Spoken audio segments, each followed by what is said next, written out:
Gavumenti erabudde abo n'abalowoleza mu bikolwa eby'effujjo nga batabangula eggwanga naddala mu kiseera kino nti omukono gw'amateeka tegujja kubaganya. Okulabula kuno kukoleddwa Minisita w'amateeka Ephrahim Kamuntu bw'abadde ayogerako eri bannamawulire ku biza bibaawo oluvannyuma lw'okulonda. Any one of us who thinks this country can be destabilized and is independent of the impact of this is making a mistake. This is a collective, a shared commitment that we must have sustainable peace in this country, we must have sustainable security, we must have sustainable stability. And for that to happen, friends, you need the rule of law. Nga yeesigama kwekalakaasa okwaliwo nga 18 Novemba omwaka oguwedde oluvannyuma lw'okukwata yali akwadde ekibiina kino ku bendera Robert Kyagulanyi Luuka. Kamuntu agambye kino kyazingamyamu ku nkola ya demokrasiya n'enkola ey'amateeka mu ggwanga.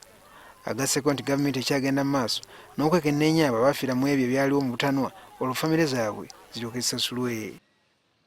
Exercise has been going on from the president, the day the president made that statement. Verification is going on. Kuki abantu abazi bawambibwa, Minisita Kamuntu agamba nti buli lw'onyoomola amateeka obaako engeri gy'oyisibwamu.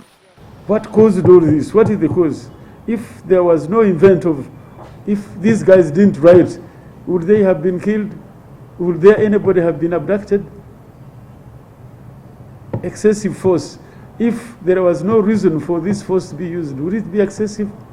So, in other words, if you want to cure anything, you must go to the identification. It's just like in medicine, you first prescribe, you first diagnose, and then you prescribe it.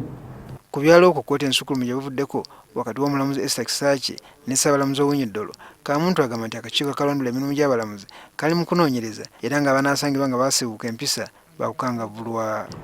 There were conduct which shocked quite a number of decent people. So what would you do? You allow institutions to play their role.